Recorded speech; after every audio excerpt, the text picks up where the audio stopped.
कक्षा 9 की सभी विद्यार्थियों का मेरे चैनल में हार्दिक स्वागत है। आज मैं उपस्थित हूँ आपकी संस्कृत पद्म ट्यूशन का प्रथमा पाठा रामस्य पितृभक्ति लेकर, और इसके पहले के अंक में मंगलाचरण हो चुका है आपका, तो उसका अर्थ और शब्दार्थ आप अवश्य देखिएगा। मेरे इसी चैनल पर प्लेलिस्ट के अंतर्गत आपको प्राप्त होंगे।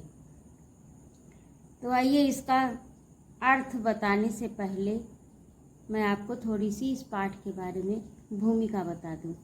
ये जो श्लोक हैं ये वाल्मीकि द्वारा लिखी रामायण से लिए गए हैं और ये अयोध्या कांड के अंतर्गत हैं।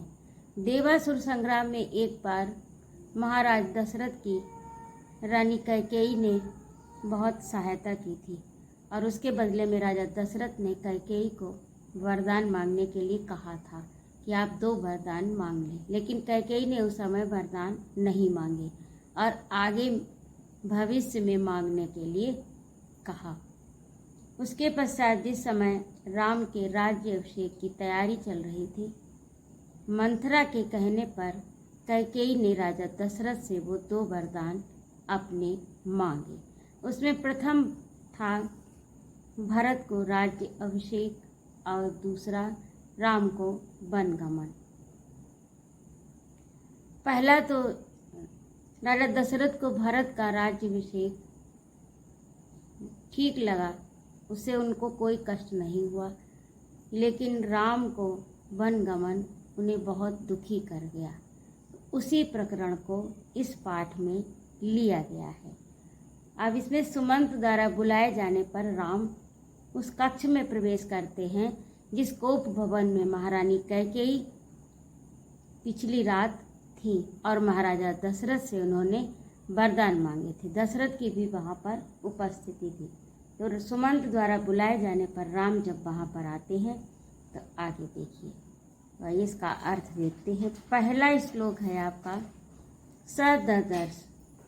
संस्कृत भाषा को सीखने के लिए सबसे पहला तो उपाय यही है कि आप शब्दों को तोड़ कर पढ़िए। जब आप तोड़ कर पढ़ेंगे तो उसके अर्थ बहुत आसानी से समझ में आएंगे, क्योंकि संस्कृत भाषा में शब्दों को लंबा कर दिया जाता है। कई शब्द जोड़कर एक लंबा शब्द बनता है। यदि आप उसकी संधि विच्छेद कर लेते हैं तो आपको बहुत आसानी से समझ में आ जाएगा। मैंने इस पद्म ट्यूशन के अंतर्गत एक एक शब्द का अर्थ आपको बताने की चेष्टा की है, प्रयास किया है, और आप उसे देखेंगे तो आप देखेंगे और याद करेंगे तो आपको पाठ पढ़ने में समझने में कोई भी परेशानी नहीं होगी, क्योंकि जब आपको एक एक शब्द का अर्थ पता होगा तो आप आसानी से अर्थ समझ लेंगे। अर्थ भी मैंने बताया, एक एक शब्द का अर्थ लिखा है, इसलिए आप देखिएगा ज़रूर। पूरा वीडियो देखिए तो आपको समझ में आएगा। तो आइए आरंभ करते हैं। सददर्श आसने, इसमें 2 शब्द हैं। ददर्श का मतलब होता है देखना, सामान्य उनो। अब यहाँ पर सा शब्द का प्रयोग राम के लिए किया गया है। सा शब्द का प्रयोग राम के लिए किया गया है। आसने यानी आसन पर। रामो निशस्ण पितरम शुभे कैकेय्या सहितम दीन मुखेन परिशुष्यता। अब आगे देखिए, एक एक शब्द का अर्थ मैं आपको बताऊंगी। पहला है सा का वह ददर्श देखा, आसने यानी आसन पर, और पितरम पिता, शुभे शुभ, निशस्न का अर्थ होता है बैठे हुए, कैकेय्या कैकेयी के, सहितम सहित साथ में, दीनम दुखी, मुखेन मुख, परिशुष्यता यानी सूखे हुए मुख, और दीन अर्थात दुखी और सूखे मुख के साथ दुखी और सूखे हुए मुख वाले राजा दशरथ कैकेयी के साथ सुंदर शुभ आसन पर बैठे थे। ये राम ने देखा। जब राम ने कक्ष में प्रवेश किया तो उन्होंने देखा कि हमारे पिता बहुत दुखी और मुंह उनका सूख गया है, रानी कैकेयी के साथ सुंदर आसन पर बैठे हैं।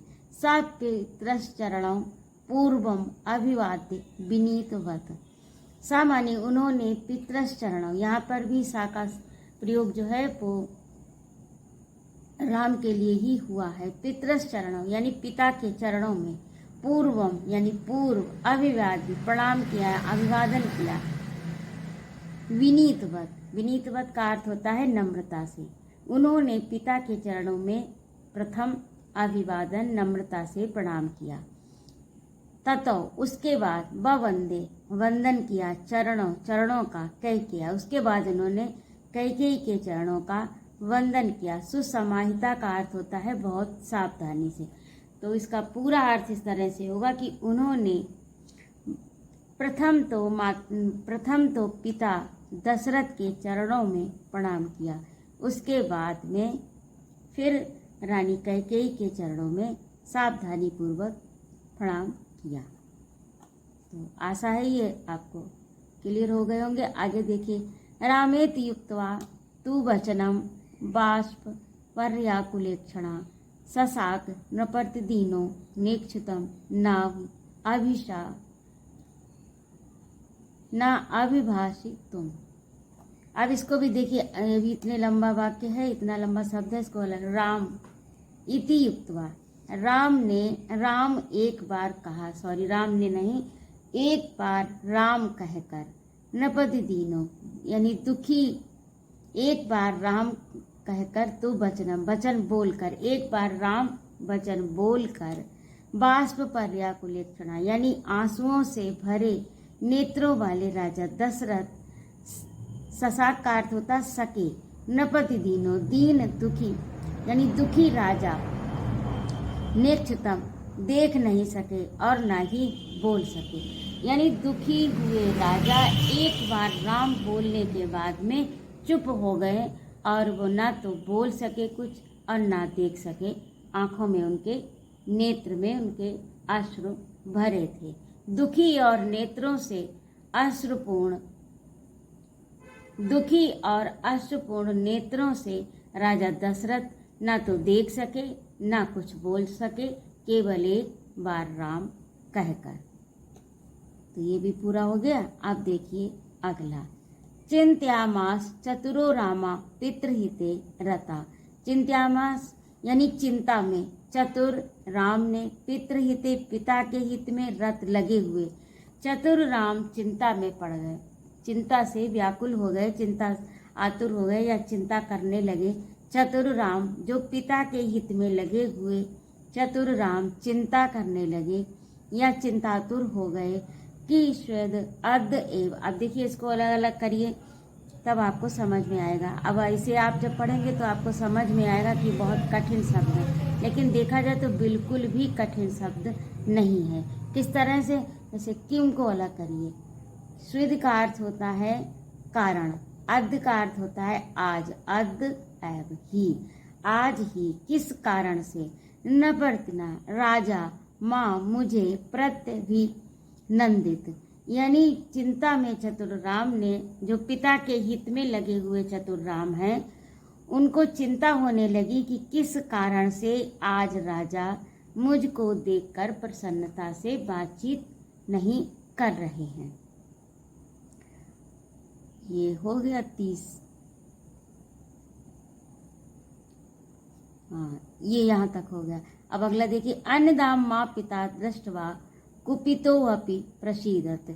अन्य दिनों में तो, अन्नदा यानी अन्य दिनों में, माँ माने मुझे, पिता दृष्टवा देखकर, कुपितो अपि क्रोधित होने पर भी, प्रसीदत प्रसन्न हो जाते थे। अन्य दिनों में तो पिता मुझे देखकर प्रसन्न हो जाते थे।